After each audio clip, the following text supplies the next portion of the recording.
Bonjour à tous et merci de nous retrouver pour cette nouvelle mission de On ne vous demande pas d'y croire. Alors je souhaite à Christelle un bon rétablissement, je lui fais plein de gros bisous. Aujourd'hui c'est mon fils Lisandre qui va assurer la modération du chat et je vous rappelle que si vous avez envie de participer de façon active à l'émission, il faudra obligatoirement vous abonner. Donc ainsi vous participerez à agrandir la grande famille de On ne vous demande pas d'y croire qui se rapproche doucement des 100 000 abonnés. Alors je vous avoue que ça me fait énormément plaisir. Merci, merci, merci à vous tous. Alors mon invitée d'aujourd'hui, elle est psychologue, clinicienne, psychanalyste, psychothérapeute spécialisée dans les états non ordinaires de conscience. Elle est auteure notamment du livre Une psy parle aux esprits. C'est notre deuxième rencontre sur On ne vous demande pas d'y croire.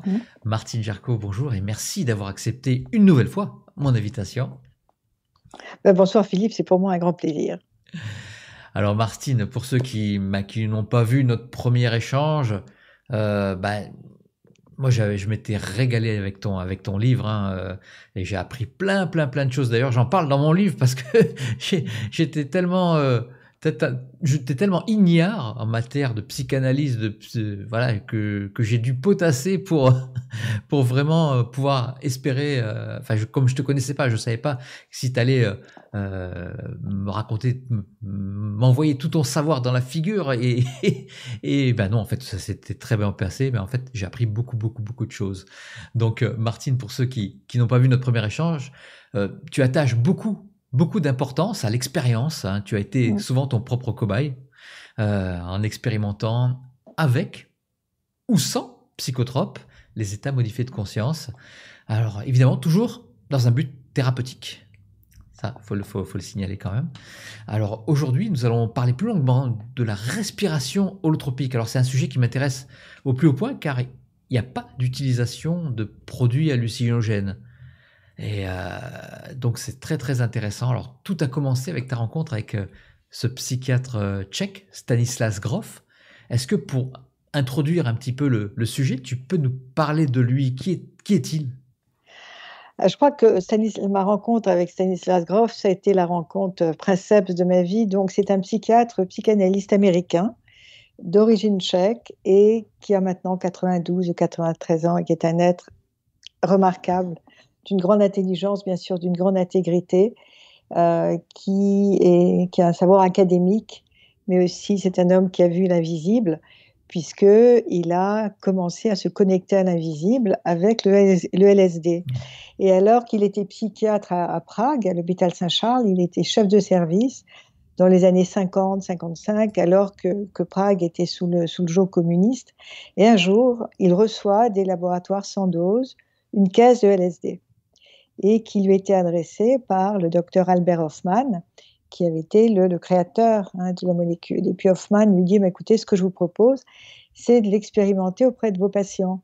Et comme Stan, on l'appelle Stan, pour les familiers l'appellent Stan, est quelqu'un de très éthique, il n'a pas pu imaginer pouvoir l'injecter à des patients sans avoir fait lui-même d'expérience. Donc pendant plusieurs mois, il a cumulé les expériences en tenant un journal de chacune de ces expériences. Et il s'est aperçu en fait que le LSD était une substance psychédélique, pas hallucinogène. Parce qu'il y a un côté un petit peu, bien sûr, ça crée des hallucinations, mais c'est un amplificateur de la psyché. C'est-à-dire que ça te permet d'aller loin dans ta matrice personnelle. Et donc, il s'est aperçu qu'il a eu accès à tout un réservoir de mémoire et de connaissances auxquelles il ne pouvait pas avoir accès en état de vigilance, en état ordinaire de conscience. Et il a pu remonter à sa naissance, à la période gestative, à des mémoires familiales dont il n'avait jamais entendu parler, à des mémoires karmiques et rencontrer des archétypes. Donc, il est parti d'une expérience dans le visible pour accéder à l'invisible. Et il a, au fur et à mesure qu'il notait ses expériences, il les racontait à sa mère, des expériences de famille, voilà ce que j'ai vécu sous LSD, voilà ce que tu as vécu pendant ma naissance, parce qu'il y a un continuum, il y a une relation très intime entre l'inconscient du bébé et l'inconscient de la mère. Le bébé, il n'est pas table rase. il a déjà toute une mémoire. Et donc, c'est ça que Stan a expérimenté avec le LSD. Et lorsqu'il a été prêt, et lorsque sa mère lui a dit, mais oui, ce que tu as vécu, c'est tout à fait juste. Ah oui, ça J'ai a été vécu telle vérifié et telle donc. chose, il y a eu j'ai vécu ça avec ton grand-père, avec ta D'accord. grand-mère, voilà ce qui s'est passé dans la famille. Et sa mère, elle-même était tellement convaincue par les expériences de son fils qu'elle a elle-même pris du LSD. C'était une Ah femme oui. assez incroyable. Et donc, lorsqu'il a été bien assis dans ses propres expériences et qu'il a été mûr pour en donner à ses patients, il a réalisé que le LSD donné à des patients en phase terminale permettait à ces patients d'aborder la fin de vie de façon beaucoup plus sereine et spirituelle. Parce que les patients réalisaient en fait que la mort, c'était l'entrée de l'autre côté, en fait. C'était un passage par une autre porte dans un monde qui est complètement voisin du nôtre. Mmh. Et il y a un très très beau livre de Laura Huxley, qui est la femme du fameux écrivain britannique Aldous Ah Huxley, oui. qui a écrit Le meilleur des mondes, qui aussi partageait des expériences psychédéliques avec Groff, qui a écrit un merveilleux livre qui s'appelle This Last Moment, ce dernier moment, dans lequel Laura, qui accompagne son mari Aldous avec du LSD, écrit une histoire tout à fait extraordinaire. Il avait un cancer de la bouche, de la mâchoire, de la langue. Le pauvre, il était complètement putréfié à l'intérieur de sa bouche. Et le fait de lui injecter du LSD lui a permis d'aborder les confins de la mort avec une sérénité totalement inespérée. Mmh. Donc le LSD, c'est un facilitateur d'expérience, c'est un catalyseur de la psyché. Ça ne va pas altérer ta pensée parce que dans le mot, les Anglais disent état de conscience modifié, Ouais. ils disent altered states of consciousness. Si on traduit, c'est état altéré. Ça veut dire qu'il abîme, mais non, ça n'abîme pas. Encore faut-il que ça soit pris dans un contexte clinique, sérieux, pas pour s'envoyer en l'air, mais dans une perspective de connaissance, dans une voie de connaissance. Donc, quand il a été établi sur le plan clinique, dans sa clinique psychédélique, il a été invité par de nombreux pays, notamment les Américains, à venir partager ses expériences. Et le gouvernement l'a invité à résider aux États-Unis et lui a proposé un poste de chef de service au Maryland Institute dans les années 60. Donc, à cette époque, le LSD n'était pas interdit parce qu'il Eh était oui. utilisé dans de nombreux services hospitaliers. Et il a commencé à être interdit lorsqu'on a commencé à l'utiliser de façon profane, sans prudence et de façon vulgaire, tu vois, alors que c'est une substance sacrée. Hein. Tout ce qui a trait à la conscience doit être pris dans un contexte, je dirais, de sagesse, Mmh. de propreté intérieure. On doit se préparer à l'expérience. Et puis, les gens prenaient du LSD, se prenaient pour des oiseaux, prenaient des petits buvards de LSD ou s'injectaient du LSD. Et puis, c'est vrai qu'on peut vivre des expériences tout à fait étonnantes. Donc, penser qu'il devenait un oiseau et puis se balançait par le balcon. Et oui. Et quand on devient un oiseau aussi, et moi j'ai accompagné des gens aux États-Unis, en France non parce que c'est illégal, et si un patient me dit, ah bah tiens, je sens que j'ai des ailes, etc., je le fais parler. Ah tiens, un oiseau, qu'est-ce que ça représente pour toi? Quel type d'oiseau? Il y a toute une verbalisation qui se fait. Parce qu'on peut parler aussi pendant le voyage au LSD. Pourquoi? Parce qu'il faut avoir un sitter, un thérapeute expérimenté, un professionnel pour t'accompagner dans le voyage. Mmh. Donc, lorsque le LSD a été interdit aux États-Unis, Groff a eu recours à une technique très ancienne, une technique spirituelle très ancienne, qu'utilisaient les mystiques de toutes les traditions pour arriver à des états d'expansion de conscience, à des états spirituels, à ce qu'on appelle aussi des expériences paroxystiques, c'est-à-dire qui Mmh. vont dépasser l'ego. Et dans le soufisme, par exemple, on utilise des techniques de respiration. La cérémonie, le zikr, ah, ah, Mmh. ce sont des techniques de respiration sur un rythme très scandé. Chez les mystiques juifs, on utilise les techniques de respiration. Sainte Thérèse d'Avila et Saint Ignace de Loyola utilisaient aussi les techniques de respiration contrôlée pour accéder à des états transcendants. Mais quand on n'est pas expérimenté, ne pas respirer en solo, dans sa chambre avec un casque sur les oreilles, Mmh. parce que Mmh. sinon il y a des risques. C'est vraiment important de pouvoir pratiquer cette respiration de façon extrêmement sérieuse, parce que ça s'est beaucoup vulgarisé. C'est Ouais. très à la mode, le breathwork. Mmh. Mais sans produit, est-ce qu'on arrive à on peut arriver à ces mêmes états Eh qu'avec oui. du LSD? Alors, donc je parlais des techniques de respiration. Donc quand le LSD a été interdit, Grof a remplacé la molécule par la technique de respiration qui s'appelle la respiration holotropique, qui n'est ni plus ni moins que cette respiration qu'utilisaient et qu'utilisent les mystiques pour Mmh. ouvrir les portes de la perception. Donc c'est une respiration ventrale, on respire avec le ventre, la bouche ouverte, donc on inspire en gonflant son ventre et on expire en rentrant son ventre. Ça donne ça pendant un certain temps, avec certains types de musique, jusqu'à ce que l'on sente que notre conscience se modifie. Et lorsqu'on sent que la conscience se modifie, à ce moment-là, on peut revenir à notre respiration habituelle et puis se laisser vivre l'expérience. Et toi, comment tu accompagnes parce que c'est carrément une cérémonie, en fait? Alors, Ça ressemble un petit peu aux cérémonies chamaniques ou alors tu peux le faire en solo, en voilà, un one to one, enfin vraiment le truc, où tu accompagnes vraiment de A à Z une personne en étant vraiment aux petits soins pour elle?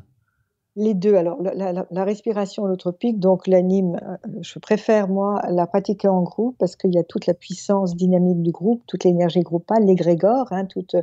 cette matrice spirituelle qui va venir, créer, organiser le groupe et donc le prochain groupe, je te disais tout à l'heure, c'est le dernier week-end de septembre et c'est très, très intéressant parce que, le groupe, c'est un diamant, en fait. Et chaque participant est une facette de ce diamant. Donc on est tous solidaires les uns des autres et chacun a sa place dans le groupe. Et l'expérience de l'un va servir à l'autre. Et donc sur un groupe de 16 personnes, donc je suis accompagnée par un assistant qui travaille avec moi depuis des années et qui lui pratique les constellations et qui connaît parfaitement ce travail. Donc s'il y a 16 personnes, on va faire des groupes, 8 groupes de 2 personnes.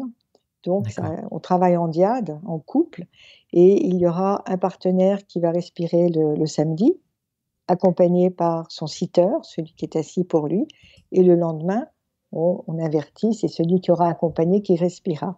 Et à l'intérieur du groupe, il y a d'autres activités. Et la danse, moi j'accorde beaucoup d'importance à Mmh. la danse, parce que pour se préparer, parce que c'est une expérience qui passe par le corps. Et le fait de danser, moi j'étais formée à la danse des 5 rythmes aux États-Unis par Mmh. Gabrielle Ross, et donc j'adore la danse. Donc la danse a une part très très importante dans l'ouverture énergétique du groupe. Et même si on est un petit peu coincé, parce que moi je Oh, sais que je suis un piètre danseur, heu, c'est vraiment, il y a 5 rythmes, donc genre j'explique un petit peu et t laisse-toi aller à ce qui vient, laisse parler ton inconscient, laisse-toi aller. Si tu es fatigué, danse fatigué, si tu te sens gai, danse gai, mais ouvre-toi à ce qui se passe et ce qui est imp et c'est génial. C'est et génial, hein. Et comment se fait l'interaction entre les groupes? Tu disais que chacun peut servir à l'autre. Comment est-ce qu'ils discutent entre eux? Parce que Ah oui, est-ce oui, oui, oui. pendant cette est-ce que c'est une transe? Alors, la transe, en fait, ça n'a rien de spectaculaire, c'est passer de l'autre côté, c'est passer dans un autre état. Mmh, Donc, la respiration holotropique, c'est une transe et c'est un état chamanique. voilà, L'état chamanique, c'est un état de conscience élargie. Donc, il y a mille et une façons, enfin, mille et une façons, il y a plusieurs façons de rentrer dans cet état d'expansion de conscience par des techniques de respiration contrôlées, par la danse, hein, par le jeûne, ah oui, par l'immersion dans un caisson d'isolation sensorielle, par la récitation de mantras. Bon là, c'est la respiration, mais j'enseigne aussi, dans mes groupes de respiration. On travaille énormément, hein. On commence le vendredi à 5 heures. Donc à 5 heures, lorsque les gens arrivent, ils s'installent dans leur chambre et ensuite il y a un moment pédagogique durant lequel je vais enseigner aux gens la technique de respiration. Bon, qu'est-ce que c'est la respiration holotropique? Bon, mais aussi comment ça se passe, hein, le protocole, hein, on va simuler une séance et puis le type d'expérience qu'ils peuvent rencontrer. Donc il y a cette partie pédagogique. on va dîner tous ensemble. Et le soir, il y a un atelier chamanique où j'apprends à rencontrer, à voyager dans le monde d'en bas, à rencontrer un animal totem, à danser l'animal totem, à utiliser aussi cet animal totem durant l'expérience holotropique. Parce que l'animal totem, dans la tradition chamanique, c'est un allié. Il est là pour te donner du pouvoir. Et puis ensuite, il y a toute mon imagination. On est dans un état chamanique, donc si tu veux, ce sont les grandes lignes. Mais après, il y a tout ce que... Voilà, on est guidé, le thérapeute est guidé. Mais la guidance aussi, elle est juste quand le thérapeute est quelqu'un d'expérimenté. Et oui, ça, tu mets en Parce que c'est garde la... quand même, ça va. Ah oui, oui, parce que c'est la tarte à la crème. Je vois tellement de gens qui pratiquent le breathwork par écran d'ordinateur. Et oui. Enfin, donc tu as le thérapeute, enfin soi-disant le thérapeute, derrière son écran, et il a, je sais pas, 50, 100 personnes qui l'écoutent, et il va les faire respirer, alors que les gens sont derrière leur écran, et parfois les gens ont du mal à revenir. Parfois, ça peut aussi engendrer des décompensations. Donc, dans mes groupes, je suis très, très vigilante à ne pas inscrire quelqu'un qui va s'inscrire sur Internet. J'accepte pas. Mais avant que les gens s'inscrivent, je leur demande de me téléphoner et j'ai un entretien téléphonique ou comme par Skype pour voir si effectivement ils sont en mesure de vivre un atelier de respiration holotropique et si ça ne peut pas aussi occasionner des formes de clivage, de décompensation. Il faut déjà être très très structuré parce qu'il y a une espèce de fascination pour le chamanisme et oui. pour les états d'expansion de conscience. Le chamanisme, d'abord, on n'est pas des autochtones, donc on ne peut pas pratiquer le chamanisme comme les Amazoniens ou les chamans de Mongolie. Nous sommes des Occidentaux et on ne peut pas, si tu veux, les imiter ou les singer, tu vois. On doit travailler aussi avec notre culture occidentale. Et là, plus ça va, plus je reviens, tout ça. Et ce qui est intéressant, c'est que... j'ai perdu le fil de ma pensée. Je ne peux pas singer. Oui, alors donc, si tu veux, donc tu as 100 personnes qui vont respirer, chaque personne chez soi, mais qu'est-ce qui se passe si la personne ne peut pas revenir? Qu'est-ce qui va l'aider à revenir? C'est-à-dire, elle pourrait rester bloquée comme quelqu'un qui Absolument. qui a fait un mauvais trip et qui... Absolument, Ah tout oui. à fait. Donc, le thérapeute, d'abord, doit pouvoir, tu vois, intuitivement savoir où est bloquée la personne. Et puis aller la chercher. Alors la chercher par un travail corporel, aller la chercher dans le monde d'en bas ou dans le monde d'en haut parce que la personne n'est plus dans son corps, donc il faut faire un travail chamanique de recouvrement d'âme, tu vois. Ça, c'est toute l'expérience du thérapeute. On ne peut pas jouer impunément avec les énergies. Alors moi, je vois beaucoup de gens qui me disent « Ah ben, je vais voir un énergéticien ». Alors, je dis « Vous avez fait un travail sur vous-même ?» « Oui, je vois un énergéticien. » Mais faire un travail avec un énergéticien, ça ne suffit pas. L'important, c'est de pouvoir trouver sa parole, tu vois, Et oui, bien sûr. et ne pas Mais être sous l'emprise de qui que ce soit. Et dans mon travail holotropique, il y a une très, très grande importance qui est donnée à la parole, parce que la respiration et les musiques, ça te fait rentrer dans un autre état de conscience, dans lequel tu vas vivre différents types d'expériences. Comme je disais tout à l'heure, des expériences qui ont été refoulées parce que trop douloureuses, des expériences de naissance, de gestation, il y a plein d'expériences. Ça crée des émotions. Il faut pouvoir accompagner le patient dans ses émotions. La respiration, ça peut créer aussi des tétanies, des rigidifications musculaires. Donc, il y a un travail que l'on fait sur la cuirasse. Et le travail, parfois les membres sont comme ça recroquevillés.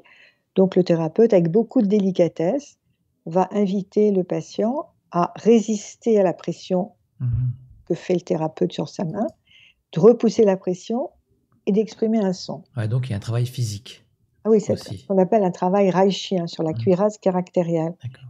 Et donc, ça aide le patient à libérer des mémoires. Ça l'aide aussi à se réintégrer, tu vois. Et si la personne qui respire tout seul se retrouve en crise de tétanie, qu'est-ce qui va l'aider à dépasser la crise, tu vois? Est-ce qu'il y a des contre-indications physiques, je sais pas, quelqu'un qui a des problèmes cardiaques, est-ce que tu checkes un petit peu ça, savoir Bien s'il est sûr. possible de le faire ou pas? Alors, quand les gens s'inscrivent, ils signent un papier, un bulletin d'inscription, avec des contre-indications. Ah ouais. et ils certifient qu'ils n'ont pas de problème cardiaque, coronarien, de diabète, d'hypertension, de glaucome, Ouais. que si c'est une femme qu'elle n'est pas enceinte, qu'il n'y a pas eu de chirurgie récente. Enfin, voilà, il faut être... Et c'est cette vigilance du cadre, tu vois, cette sécurité du cadre qui fait que la personne va pouvoir s'abandonner dans l'expérience parce qu'elle sent qu'il y a un cadre sécurisé. Mhm. Donc, on ne peut pas jouer avec ça. Et, et moi, ça me manque. Je suis en colère très souvent parce que ça devient tellement vulgarisé, banalisé, Mhm. alors que c'est un travail totalement sacré. Il y a déjà eu des accidents avec justement ces personnes qui proposent ces respirations par Internet Écoute, j'ai entendu parler de Ouais. problèmes de décompensation. C'est pour ça que ça m'en colère. Je dis, Martine, maintenant, ça fait 40 ans que j'exerce, ça fait 30 ans que je pratique la respiration holotropique. Pour moi, c'est un grand bonheur parce que les groupes, ce sont toujours des groupes merveilleux où tu rencontres des gens vraiment authentiques qui ont réellement fait un travail sur eux-mêmes. Je ne prends pas de personnes qui n'ont pas fait de travail sur eux, alors que ça soit, bon, peu importe, enfin, si quelqu'un me dit, ah ben non, je fais de la médiation depuis 20 ans, mais j'ai jamais fait de travail psychologique, et que je m'aperçois que la personne est bancale, je la prendrai pas, Mhm. tu vois. C'est vraiment, parce que dans la respiration holotropique, tu vas rencontrer des strates de toi que tu connais pas, des strates de toi qui peuvent être très douloureuses. Tu peux rencontrer aussi tu peux avoir des expériences très lumineuses, mais c'est important d'être prêt à vivre l'expérience qui va se dérouler. Et tu sais pas ce qui va se dérouler, On est tu plus vois. proche de l'ayahuasca que du LSD quand même, non? Ah non, non, non, alors moi je connais les deux. Je Oui, je trouve sais, que c'est pour ça que je te pose la ouais, question. non, ça dépend aussi de chaque individu. Pour moi, l'ayahuasca, ça a été des expériences très, très, très, très compliquées, très difficiles, Mhm. mais auxquelles je dois beaucoup, tu vois. Le LSD, ça a été aussi très difficile. C'est très métallique, le LSD. L'ayahuasca, c'est une plante d'Amazonie, donc si tu veux, il y a des couleurs, puis tu sens la plante qui vit à l'intérieur de toi. Or que le LSD, c'est une substance chimique, en fait, Mhm. qui dérive de l'ergot de sel. Et donc, tu as des expériences beaucoup plus métalliques, et puis ça crée ce que Groff appelait une psychose expérimentale. Donc, tu as parfois l'impression que tu deviens complètement fou. Ouais, D'où l'importance d'avoir quelqu'un ouais. d'expérimenté et qui peut te contenir, parce que quand tu es dans un état de conscience modifié, que ce soit avec la respiration holotropique ou avec des plantes, ta force physique, elle est décuplée. Et moi, je suis toute menue, et parfois, on me demande, mais comment tu arrives à contenir les gens? Ben, y a la grâce qui est là. Mhm. Il y a une grâce qui habite cette approche. Alors, est-ce que c'est l'énergie de Groff? Parce que Groff, c'est quelqu'un qui a son maître, c'est Shiva. Groff il était dans l'invisible, il a tout pris. Toutes Mhm. les substances, il les a prises. Et quand on le voit, c'est un ours, c'est une puissance, une surpuissance. Et, Et avec tellement de sensibilité, de finesse, de gentillesse aussi. et le suivi, parce qu'une fois qu'on a fait ces séances avec toi, qu'on a été plongé au plus profond de nous-mêmes, qu'on a découvert peut-être des blessures qui sont sorties, euh, qu'est-ce qui se passe? Est-ce que la personne doit revenir pour aller plus loin? Ou alors est-ce qu'il y a un accompagnement psychologique? Qu'est-ce qui se passe quand on laisse? Est-ce que tu laisses les personnes avec leurs problèmes, quoi, même s'ils les ont Non, sortis? non, parce que la respiration holotropique, elle dure 3 heures. Et après chaque séance, il y a une intégration verbale durant laquelle chacun va Ah, parler de son expérience. Si la personne, en parlant de son expérience, donc ça se passe en cercle, a l'impression qu'il y a quelque chose qui n'est pas terminé, je l'invite à venir au milieu du cercle et à nouveau, je la fais respirer, ou je fais un travail chamanique de réintégration, de recouvrement d'âme. Non. Et puis, il y a énormément de temps accordé à la parole. ah. Ah oui. Et si, en rentrant chez elle, il y a quelque chose qui ne va pas, ou quelques jours après, il y a un questionnement, la personne peut toujours me joindre. Hmm. Mais j'encourage les gens à aller voir un thérapeute. Moi, pour l'instant, j'ai plus beaucoup de place, donc mais je suis toujours présente, hein, s'il y a quelque chose qui se passe. Hmm. Hein, on peut toujours me joindre. C'est quoi pour toi ce monde qu'on va contacter? Ce monde où on a nos réponses? Est-ce que c'est nous-mêmes? Est-ce qu'on va au plus profond de nous-mêmes? Quand tu dis qu'on voit, qu'on va à la rencontre de nos animaux totems, qu'est-ce que c'est? Est-ce que ce sont des métaphores qui nous sont envoyées par nous-mêmes? J'aimerais avoir ton avis un petit peu. C'est une question très, très intéressante et c'est la question que je me pose déjà depuis pas mal de temps.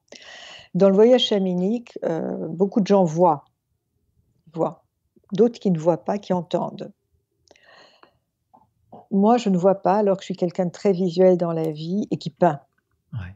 Et comment je peins? Pourquoi je peins? C'est après une expérience, une agression. Bon, ça a été écrit dans mon livre, je ne vais Oui. pas revenir là-dessus. On en avait parlé. Voilà.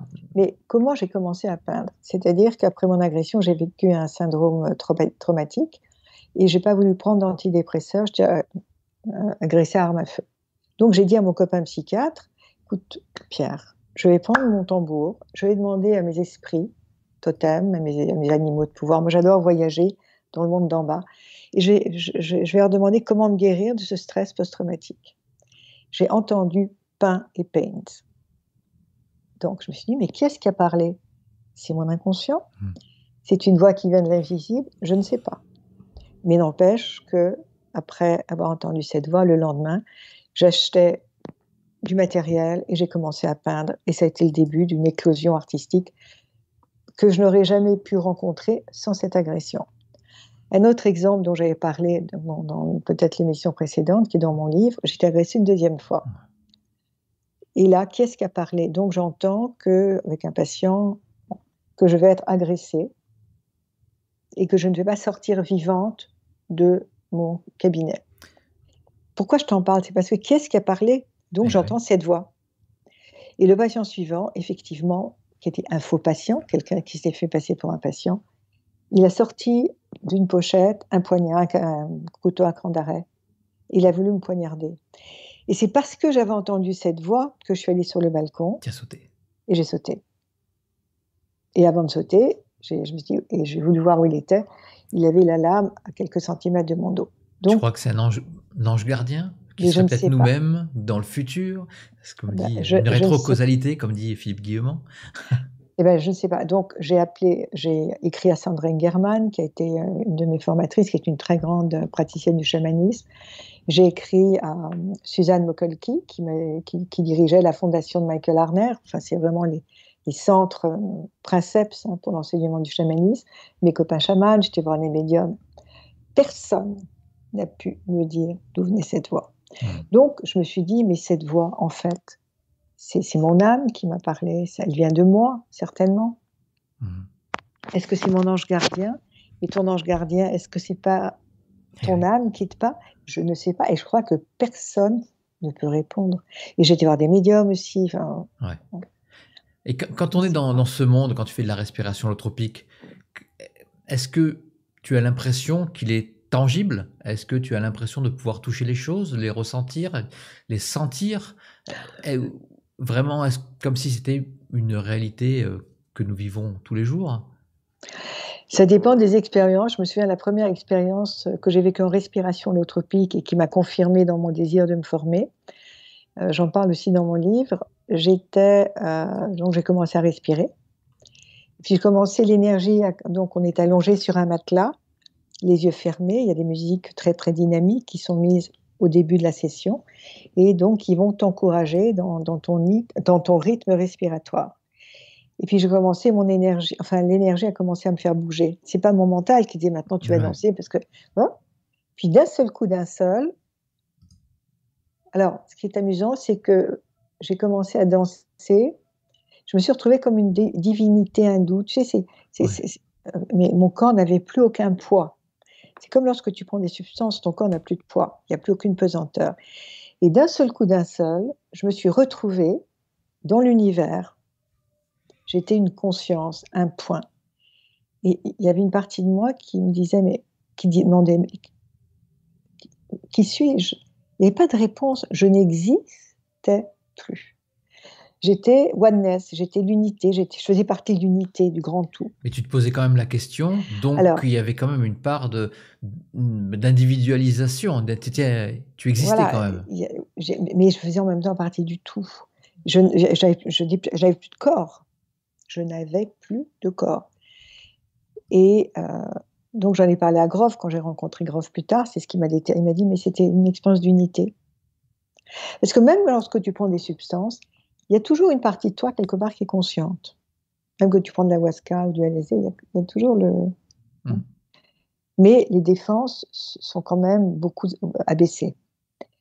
Et je me souviens, je me suis réintégrée à mon corps. Alors, comme lorsque c'était une expérience hors du corps, hein, avec l'impression de rentrer dans une gaine ou dans un gant. C'était sur un mantra de Baba Muktananda, Om Namah Shivaya. Je me suis retrouvée dans la posture du lotus pendant 20 minutes, toute la durée du mantra, alors que ordinairement, je ne peux pas pratiquer cette posture. Donc, ton corps n'a plus du tout, t'as plus le même rapport à ton corps. Et j'ai mis un certain temps ensuite à revenir à la conscience ordinaire.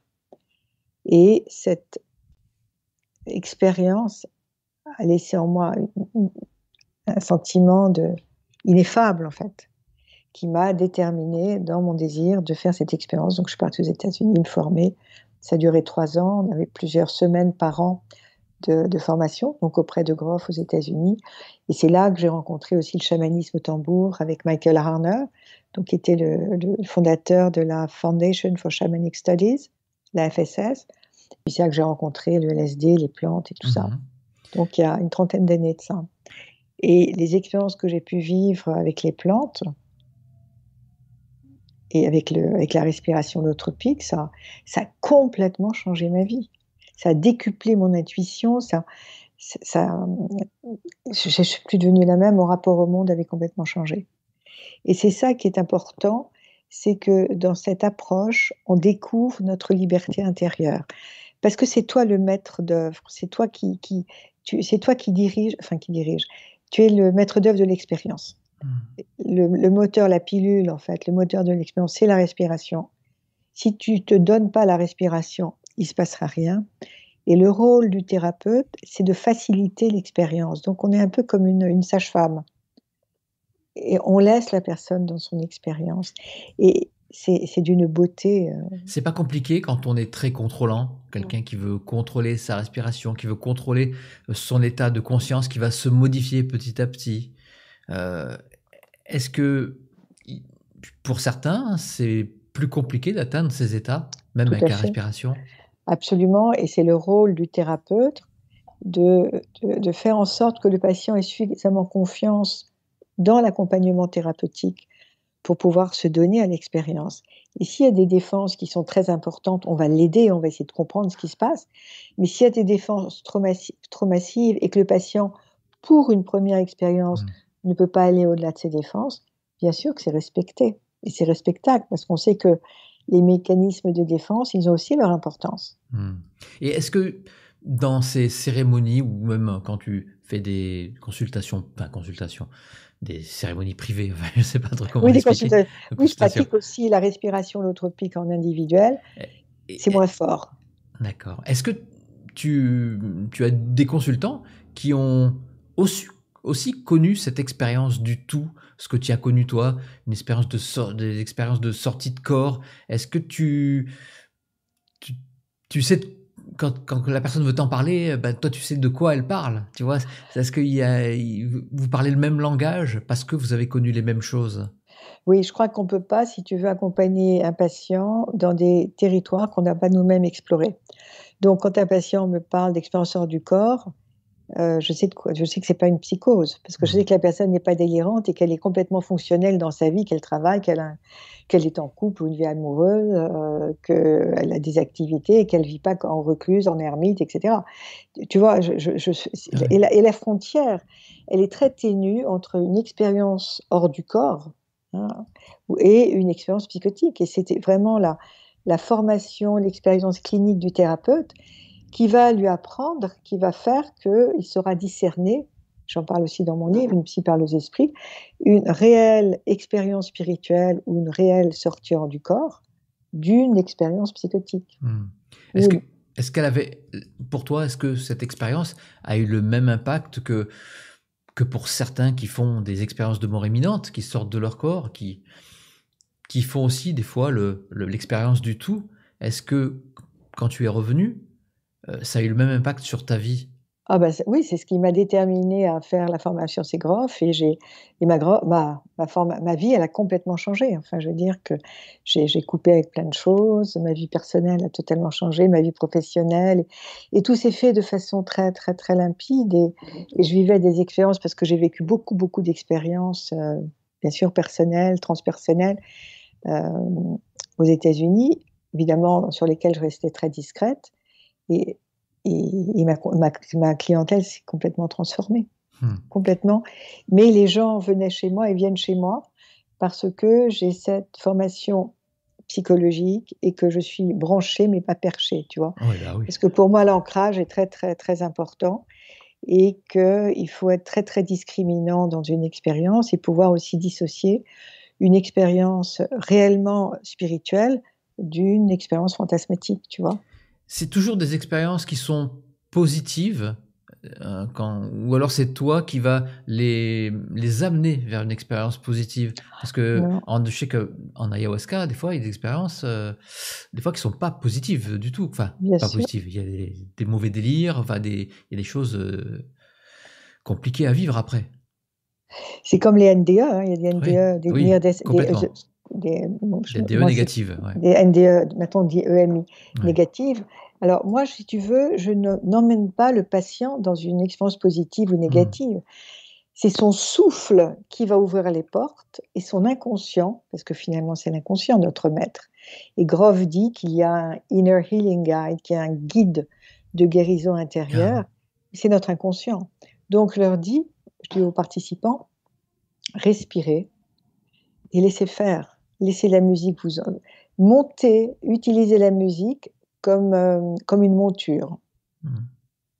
et Ouais. laissez la musique et le souffle vous emmener et vous irez dans des territoires que vous ne soupçonniez même pas. Mais laissez faire, Mmh. ne créez pas et très important aussi, ne vous attachez pas à la vision. Si vous entendez, c'est très bien. Si vous ressentez dans votre corps, c'est très bien et on a chacun des modalités différentes pour accéder à des états de conscience élargis. Chacun a son mode d'emploi. Ne cherchons pas à mimer les autres. Ah ben Mmh. oui, mais mon sitter, il était comme dans un film. Et souvent, les gens qui te racontent des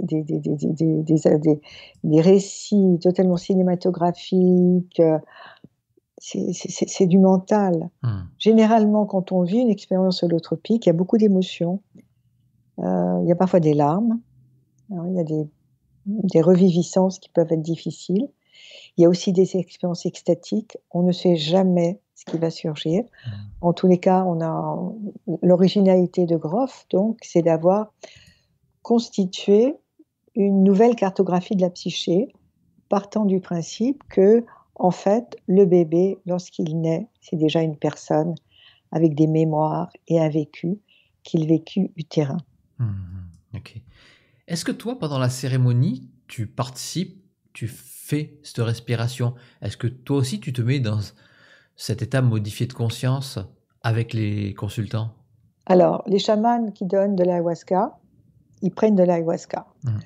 Moi, je suis dans un état modifié de conscience, tout en étant bien présente, mais mon intuition est forte parce que ça fait, 40 ans que j'exerce et plus de 30 ans que j'anime tous les 2 mois ou tous les 3 mois, maintenant c'est tous les 3 mois parce que j'ai un peu vieilli, des groupes de respiration holotropique. Donc pour moi, je connais tellement et j'aime tellement cette approche que je suis moi-même dans un état expansé de conscience en étant extrêmement vigilante. Mmh. Je suis D'accord. très, très vigilante. Tu arrives à le maîtriser? Ah bah, oui, oui et puis c'est une seconde nature chez Ouais. moi. C'est des moments dans lesquels je suis très, très heureuse. Mmh. Moi, Et j'aimerais bien et puis alors le cadre, si tu veux, l'énergie, comment les gens ce qui est extraordinaire, c'est comment les gens se retrouvent. Comment les gens se retrouvent avec des histoires très communes, alors qu'ils ne se sont jamais rencontrés ouais. et c'est pas par hasard si dans un groupe, il y aura telle et telle personne.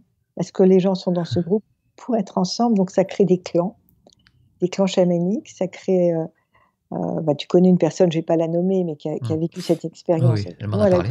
elle t'en a parlé et c'est magnifique, enfin, Et c'est, justement, quand tu veux créer les groupes de 2, à un moment, tu disais que ah, c'est pareil, c'est c'est le moi hasard? C'est ou c'est toi? alors c'est très intéressant. Donc, quand les gens arrivent dans le groupe, donc on se met en cercle et j'utilise des tarots. Mhm. Et alors des tarots face cachée. Donc, ça peut être l'oracle de la Triade, des lettres hébraïques, plein de, je ne les ai pas là, le Rider White, mais j'adore, parce que j'adore l'iconographie des tarots. Donc, face cachée. Et je demande, donc chaque personne va tirer une carte, et avant de la regarder, de respirer dedans, de la laisser passer autour d'elle, et puis d'accueillir les messages. Et chacun va parler de sa carte. Et je dis au groupe, soyez attentifs à ce que les uns et les autres vont, vont dire d'eux, parce que vous aurez un partenaire à choisir. Mhm. Et donc ça dure à peu près 1 heure. Et à la fin, une fois que tout le monde a parlé, je demande à chacun, est-ce que tu sais avec qui tu vas travailler? Donc certains savent, certains ne savent pas. Et s'il reste 5 ou 6 personnes sans partenaire, et qui, donc à ce moment-là, je prends le tarot de Marseille et je prends, s'il y a 6 personnes, ça fait 3 couples. Pape, papesse, empereur, impératrice, le mat et l'arcane sans nom. Et donc, le pape ira avec celui ou celle qui a tiré la papesse. D'accord. Ça, c'est l'univers qui a créé les coups. Alors, souvent, on tombe sur... Ah merde, j'avais pas du tout envie de travailler Ah avec lui. oui, c'est ça le problème. Et finalement, Et c'est tout pourtant. parfait. Et c'est parfait. Ouais. C'est ça qui est étonnant. Et il y a une grâce dans ce travail. Et je rends grâce parce que c'est... Moi, j'ai été formée à plein d'approches. Le MDR, l'hypnose, la musicothérapie, la gestalt. Je fais beaucoup de formations à Esalen, en Californie. Moi, je suis une Californienne dans l'âme. Et la respiration holotropique. Et c'est vraiment cette approche qui, pour moi, est la plus globale, parce que c'est une approche holistique, si tu veux, qui est très armaturée, qui est très structurée et très structurante. Et holotropique, ça vient de holos, hein, la globalité, c'est comme la médecine holistique. Et tropique, ça vient du mot trépéine, qui est un mot grec, se déplacer vers. Ah Donc, oui, tu te d'accord. rencontres vraiment dans toute ta globalité. Un être parlant, un être mental, un être psychologique. Et puis, tu te rencontres aussi sur ta partie périnatale, donc autour du traumatisme de la naissance. Et puis aussi un travail jungien, un travail spirituel. Donc, tu es un être, c'est une approche totale. C'est pas uniquement verbal, ou Mhm. corporel, c'est vraiment global. J'ai envie de te poser une question, ça sera peut-être pour finir avant de passer aux questions des internautes. C'est quoi pour toi la réalité, toi qui navigues dans d'autres réalités? Est-ce qu'il y a une réalité ou alors on navigue dans un multivers quand tu prends une substance ou alors quand tu fais la respiration holotropique ou alors tout ce que tu as testé, parce que tu as testé énormément de choses, euh, est-ce que c'est aussi une réalité? J'aimerais avoir ton avis. Moi, je crois qu'il y a différents niveaux de réalité qui s'entrecroisent. Tu vois, par exemple, quand je peins, bon, en ce moment, je suis en train de peindre une toile, je ne savais pas du tout que j'allais la peindre. Hop, j'étais poussée vers la toile. Quelle est la force qui me pousse vers la toile? Donc, je l'ai peinte, etc. Je ne sais pas qui est-ce qui peint à travers moi, mais je sais que ce n'est pas mon mental, puisque je ne sais jamais Ouais. ce qui va se passer. Et je ne choisis rien, je ne prédétermine rien. Et c'est ça aussi la respiration holotropique, c'est ne rien prédéterminer. Je crois qu'il y a différents niveaux de réalité qui s'entrelacent. Je crois qu'on a chacun en nous cette capacité médiumnique. Moi, quand je peins ou quand j'écris, hein, je deviens un médium, c'est-à-dire une espèce d'intermédiaire entre le monde visible et le monde invisible. Et à travers moi, ces mondes s'entrecroisent. D'accord. D'accord. Mais encore faut-il, pour cela, être bien ancré, parce que moi, je suis quelqu'un de... Je disais ça l'autre jour, dans une interview, je suis quelqu'un de très épicurien. Donc, je suis très bien dans mon corps, j'adore danser, j'adore jouer, j'aime le champagne, je suis très épicurienne, Mhm. je suis une bonne vivante et je suis une gourmande. Je ne suis pas uniquement dans ma tête. Donc, c'est vraiment important de ne pas être accro aux états modifiés de conscience, mais de pouvoir les utiliser dans une perspective de croissance, de meilleure connaissance de soi et aussi une perspective créatrice. Quand on crée, Mhm. l'inspiration, ça va bien. tu viens inspirer quelque chose qui va descendre à travers toi. Moi, je crois que l'artiste est un canal, tu vois. Et quand j'anime un groupe, tout en étant bien enraciné, je sens que je suis un canal. Et un arbre, s'il n'a pas de racines, il peut rien développer, tu vois. Et c'est pareil pour l'artiste. L'artiste, il faut. Sinon, c'est. Et je pense que le thérapeute, pour pouvoir bien accompagner ses patients, ses participants, il faut qu'il soit très ancré dans son corps et dans sa psyché, et qu'il y ait un continuum entre le corps et l'esprit. D'accord. Sinon, il n'y a plus de... Mais sinon, ça ne sert à rien qu'on vienne vivre sur Terre. Mais non, tu vois, c'est... Donc, je crois que c'est ça l'enseignement que je cherche à partager, c'est l'appétence de la vie, en fait. Ok, bah écoute, on va passer aux questions des internautes. Mais avant de passer aux questions des internautes, je vais vous parler pendant 5-6 minutes de toute l'actualité de On ne vous demande pas d'y croire. Alors déjà, je vais vous parler du nouveau bébé. On a la chaîne TikTok qui est lancée. Il y a plein de trucs inédits. On est en train de les mettre en route. Il y a de l'humour, il y a des petits moments de vie aussi qu'on va mettre sur TikTok. Je sais pas, c'est Marie-Ange qui s'en occupe, et elle est très très créatrice. Justement, parler de créativité, elle a une très très belle créativité. C'est aussi, alors vous tapez Hot Pic, et puis voilà, c'est On ne demande pas d'y croire. Voilà, c'était un abrégé, mais pour qu'on le retienne, voilà, vous comprenez, Hot Pic. Alors c'est aussi le retour des ateliers de On ne vous demande pas d'y croire, donc c'est des ateliers par Zoom. Alors je vais vous parler un petit peu des ateliers de septembre. Alors on va commencer par 2 ateliers de Sarah Pérez, se familiariser avec son jeu de cartes et se lancer. C'est le 14 ou le 21 septembre de 9h30 à 12h. Alors se familiariser à son jeu de cartes et se lancer a pour but de vous donner confiance en vous, évidemment. Vous êtes capable, elle le dit, d'apprivoiser la cartomancie. Tout n'est qu'une question d'étape et d'apprentissage. Après, on va passer à l'atelier de Manuel Appéré le 15 septembre de 20h à 22h pour 10 personnes maximum. Cet atelier a pour titre Comprendre ses mémoires transgénérationnelles et s'en libérer. Le prix est de 100 €. Attention, il ne reste plus que 4 places, donc il faut faire très très vite. Après, il y a l'atelier de Ève Bria le 17 septembre au prix de 40 €. Alors pour 20 personnes maximum, attention, révélez votre intérieur grâce à la coiffure, identifiez ce que vous souhaitez profondément afin de le faire réaliser où que vous soyez. Avec Ève, la médiumnité et la coiffure sont étroitement liées. Je vous rappelle aussi que vous pouvez aller voir toutes ces personnes dans des émissions que j'ai fait précédemment, notamment il y a aussi pour Sarah Pérez, vous pouvez la voir sur Merci on vous écoute, où elle a été incroyable. Et voilà, donc Ève Bria aussi, Manuel Appéré aussi, Manuel Appéré que je vais recevoir aussi bientôt encore une nouvelle fois. Frédéric Buisson propose l'atelier qui aura pour titre Les vertus secrètes des coquilles Saint-Jacques. Alors c'est une formation organisée sur 2 sessions, le 19 et le 27 septembre. Alors ça vous apprendra comment les coquilles Saint-Jacques purifient, nettoient et dynamisent. On va passer au 20 septembre de 18h à 21h, c'est Adeline Castel-Leproux qui propose un atelier pour découvrir une de ses vies antérieures grâce aux archives akashiques. Le prix est de 150 € mais c'est limité à 10 places. Gilles Desriches propose le 23 septembre un atelier qui a pour titre Un fil de lumière entre 2 mondes, un atelier sur l'après-vie qui permettra de comprendre le parcours de nos proches, le départ, l'accueil, les étapes de l'après-vie. C'est un webinaire de 10 personnes maximum, ça va durer 2h30, ça se déroule par Zoom le 16 et le 23 septembre à 17h au tarif de 70 €. Gilles Desriches que je vais bientôt recevoir, où nous allons parler de ses voyages dans l'astral, parce que s'il est coutumier des fêtes. Le 26 septembre, Onirix, vous avez beaucoup aimé les vidéos de Onirix, la vidéo d'Onirix qu'elle a fait avec moi. Onirix vous propose un atelier, l'atelier de l'oracle de la numérologie inspirée. Révéler les secrets des nombres et de l'intuition. Bienvenue à l'atelier de l'oracle de la numérologie inspirée, un voyage captivant au cœur des chiffres, au cœur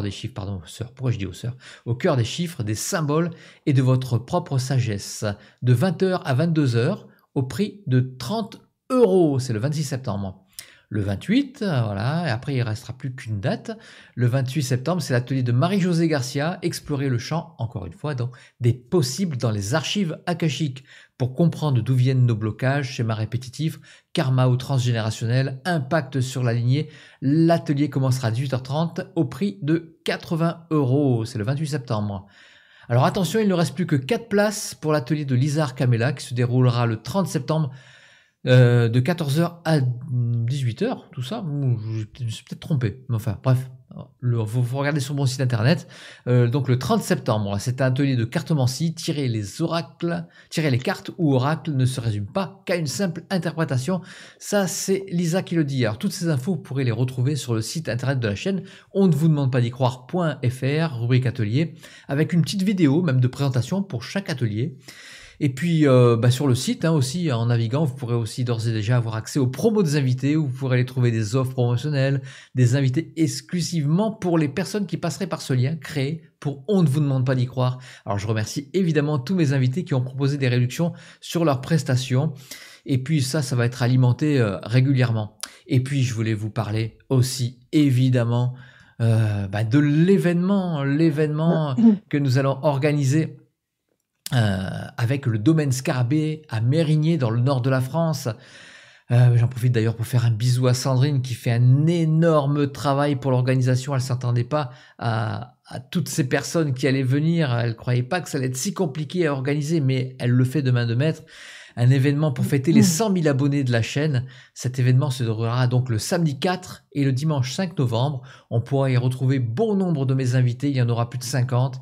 Et sûrement bien plus d'ailleurs, parce qu'il y en a tous les jours qui se rajoutent. Il y aura des ateliers, des conférences et plein d'autres surprises. Vous aurez accès à tout pour une journée au prix de 30 € et 50 € pour les 2 jours. Donc je rappelle, c'est le 4 et le 5 novembre. Je vous retrouverai donc dans ce lieu magique au domaine Scarabée à Mérigné dans le nord de la France. Le 4 et 5 novembre, le lien pour la réservation sont dans la description de la vidéo. Voilà, j'en ai fini de parler. D'ailleurs, j'ai soif, je vais boire un petit coup. Voilà. Donc le prochain atelier, voilà, je reviens aux ateliers, c'est Sarah Pérez. Elle est incroyable, Sarah Pérez, donc je l'adore en plus. Donc n'hésitez pas, allez sur mon site internet et allez vous inscrire. C'est très très bientôt, je crois que c'est après-demain ou après-demain. Enfin voilà, donc on peut passer aux questions des internautes. Je vais y arriver, je lance le générique.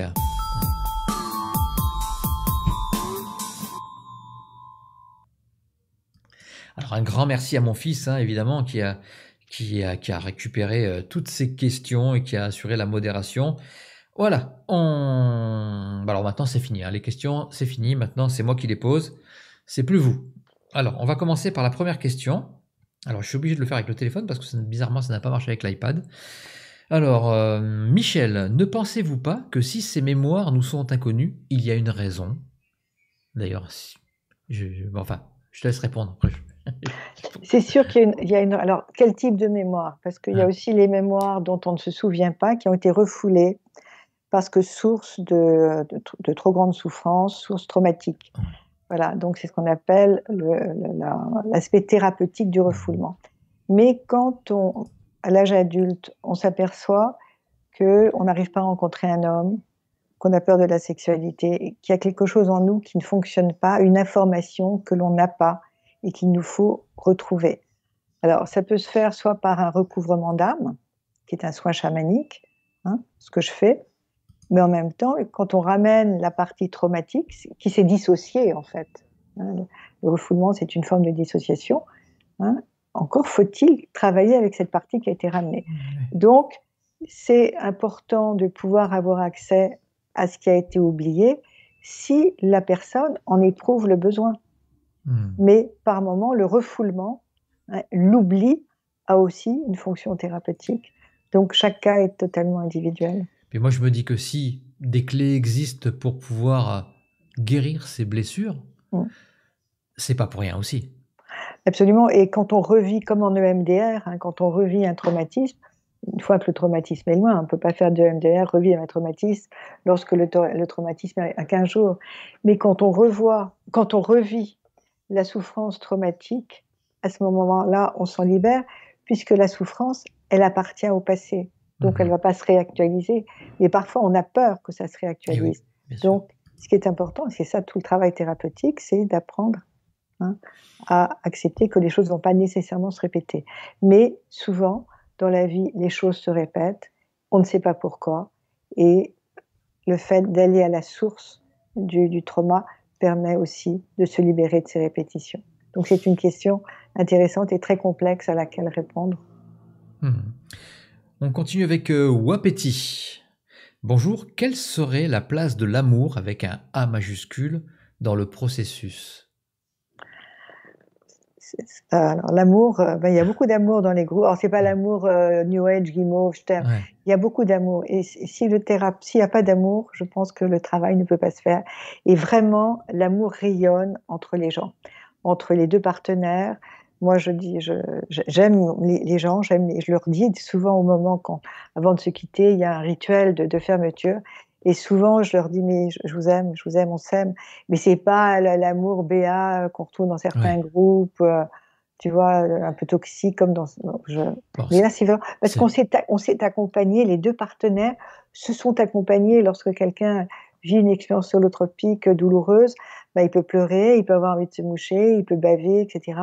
Et le partenaire est là de façon totalement oblative, d'accompagnement, un accompagnement inconditionnel, je suis là pour toi. Et quand Mhm. on est là pour quelqu'un, il y a une part d'amour Ah bah aussi, oui. tu vois. On continue avec Sylvie. Où peut-on faire ces séances? Alors moi, j'organise des groupes, hein, de respiration holotropique. Le prochain va avoir lieu attends, j'ai marqué, c'est du 29 septembre au 1er octobre. Là, il se déroule au domaine de Toussac, qui est une très belle chartreuse bouddhiste à côté de Provins. Il est pratiquement complet. Il reste encore 2 places. Et le prochain, après, aura lieu du 1er au 3 décembre. Et les dates sont sur mon site, qui est psyemergence.com. Ça peut se faire qu'en présentiel, en fait. Ah bah oui, Parce que oui, j'espère oui, que tu je l'as fais vu, c'est assez. pour ça. Ah ouais, non, Mais non, je veux vous dire, amusez. ouais. Non, alors, je ne joue absolument pas ça. Je ne pratique jamais l'hypnose online, jamais la respiration holotropique online. Hmm.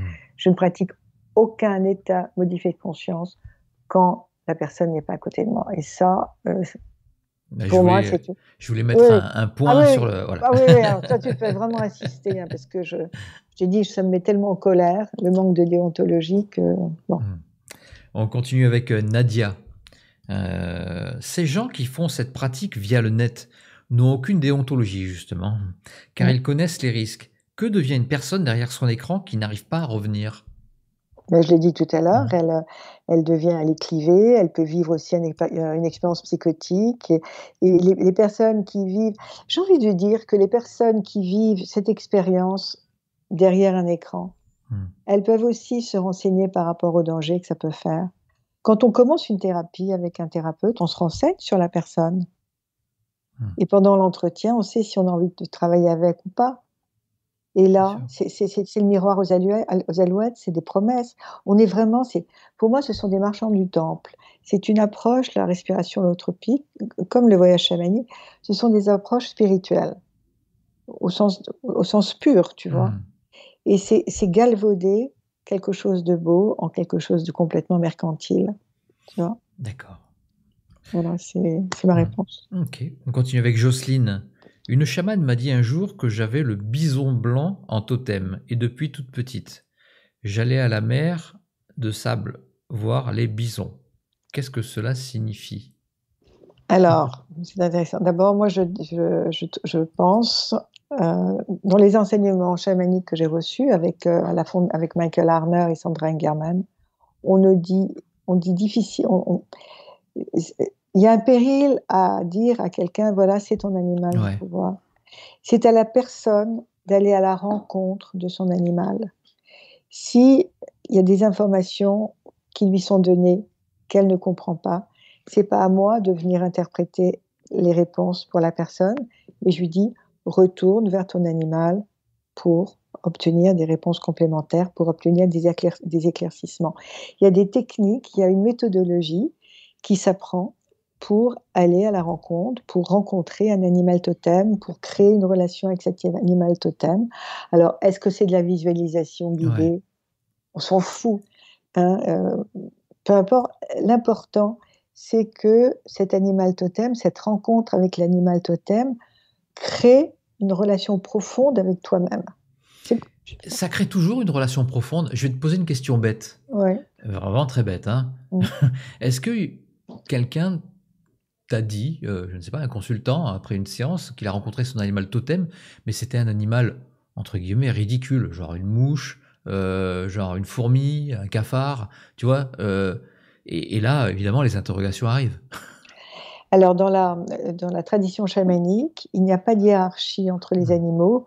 Un papillon peut avoir autant de pouvoir qu'un ours. Une mouche, peu importe. Ce qui est important, c'est ce qui vient, c'est pas ce qu'on crée nous. Ouais.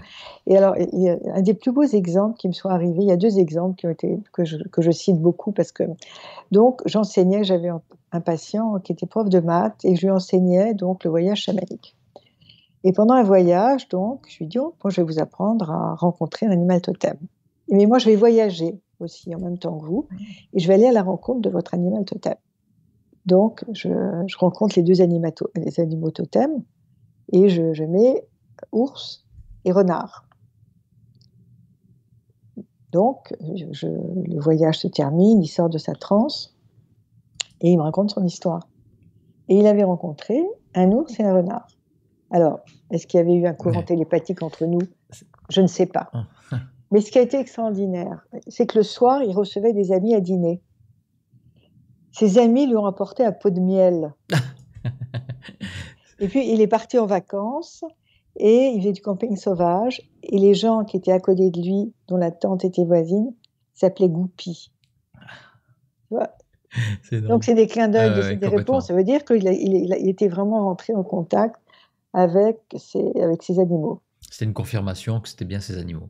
Une autre fois, j'ai eu un patient qui était juriste, qui a quitté le droit pour devenir magnétiseur. Et bon, au début de sa pratique, c'était un peu compliqué, il se sentait toujours nerveux, donc il a demandé à faire un voyage chamanique. J'ai fait le voyage avec lui. Il fallait trouver un objet de pouvoir. Donc je voyage avec lui. Enfin, moi, j'ai mon tambour, lui était allongé sur le divan. Puis moi, j'ai voyagé et j'ai trouvé un objet maçonnique, un compas et une équerre.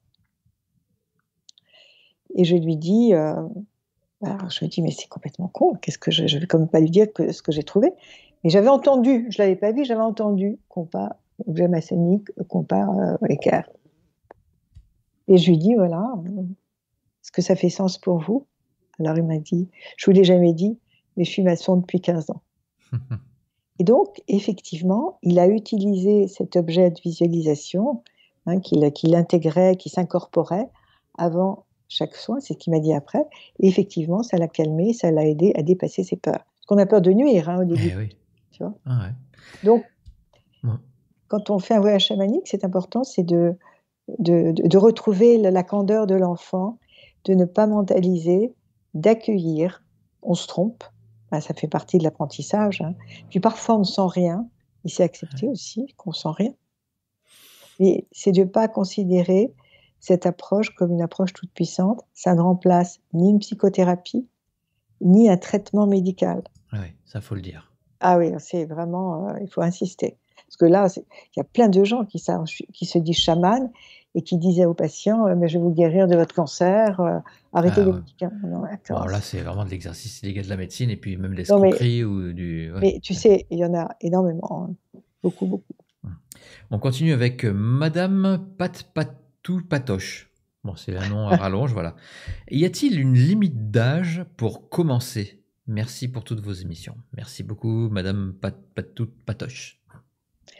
Alors, dans mes groupes, j'ai eu des personnes âgées, de 80 ans. Si elles sont en bonne santé, alertes, et s'il n'y a pas de contre-indication, tant mieux, c'est génial. Ouais.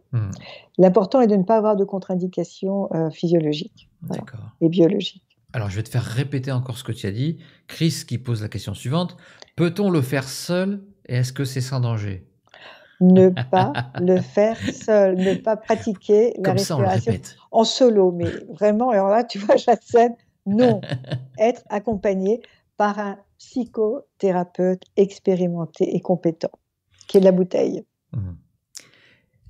Chris qui pose la question suivante, y a-t-il un point commun avec les respirations Wim Hof, thérapie du froid? Que je connais mal.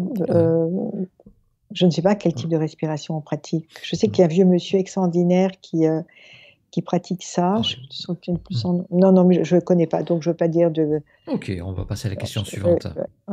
Maëlys, comment choisir un bon thérapeute de respiration holotropique? Eh ben, vous allez voir Martine. Et puis savoir, bon, il n'y a pas que moi, il y en a d'autres, hein, savoir comment la personne a été formée. Toujours vous renseigner sur la formation de la personne et sur son expérience. C'est pas en lisant des livres qu'on devient praticien holotropique, c'est en ayant fait une longue formation, après s'être formé à la psychopathologie, à plein de choses. Parce que reconnaître quand vous avez une demande d'un patient en respiration holotropique, parce que c'est très séducteur, parce qu'il se passe plein de choses, c'est pouvoir dire ben non, ça, je ne vous propose pas, parce que ça, je ne vous le conseille pas, vous n'êtes pas prêt, ou vous n'êtes pas assez solide. Bon, on le dit avec nos mots, avec des mots délicats. Mais savoir dire non, c'est important. Et après, la personne nous remercie. Ou bien elle n'est pas prête sur le moment. Eh bien, c'était la dernière question, Martine. Ah. Ça passe vite le temps. Oui, ça fait déjà mais c'est avec moi que ça passe vite. C'est pour ça. Attends, c'est génial. Moi, j'adore parler avec toi. Un grand merci, Martine. C'était encore passionnant. Tu as été passionnante. Je vais remercier encore toute mon équipe. Christelle qui n'était pas là, mais je la remercie. Et puis je lui souhaite un bon rétablissement. Laurent Jacques, Cyril, Mathis qui s'occupe des ateliers. Merci évidemment à mon fils Lisande qui a assuré la modération encore de main de maître. Je ne sais pas ce qui s'est passé sur le chat, mais je suis sûr que ça s'est très bien passé. Et puis évidemment, voilà, si vous voulez soutenir la chaîne, il y a un lien PayPal dans la description de la vidéo. Évidemment, j'ai besoin de vous, on a besoin de vous pour pouvoir... la chaîne est devenue tellement grosse, c'était quelque chose auquel je ne m'attendais absolument pas, que voilà, c'est compliqué maintenant, il faut que je paye des gens, voilà, c'est... Donc, évidemment, YouTube ne subvient pas aux besoins que demande une chaîne de bientôt 100 000 abonnés. Alors, vous étiez donc... vous étiez combien 97 183 avant le commencement de l'émission. Donc, 97 183 abonnés. Donc, tous évidemment motivés. Je vous fais donc 97 183 bisous. Et puis, je vais vous donner rendez-vous jeudi 14 septembre à 18h30. On va être aussi avec quelqu'un qui s'y connaît bien aussi en chamanisme. C'est Romuald Le Terrier, qui argumentera sur le fait que tout est relié. Voilà, Martine, je peux te laisser maintenant le mot de la fin. Alors, si vous souhaitez, si vous êtes intéressé par la respiration holotropique, les expériences chamaniques, il y a plein d'exemples dans mon livre, Une psy parle aux esprits, qui est édité chez Mama, et les exemples sont... C'est pas un livre qui s'adresse à des professionnels, c'est un livre qui s'adresse à des personnes en recherche qui souhaitent ouvrir les portes et puis oser changer de voie, oser changer de chemin, de trajectoire, et puis se libérer du connu aussi. Et il est magnifiquement écrit, ça, ça a ma caution. Le livre a ma caution. Et puis, merci de m'avoir écouté, c'est toujours un plaisir de parler avec toi, et puis de parler d'un sujet que j'aime et qui m'habite, donc c'était un vrai bonheur. Mais en tout cas, tu nous le fais ressentir parce qu'on sent que tu es habité, que tu aimes vraiment ce que tu fais. Ah oui, complètement. En tout cas, merci beaucoup et je vous embrasse à tous. Ciao. Au revoir et bonne soirée.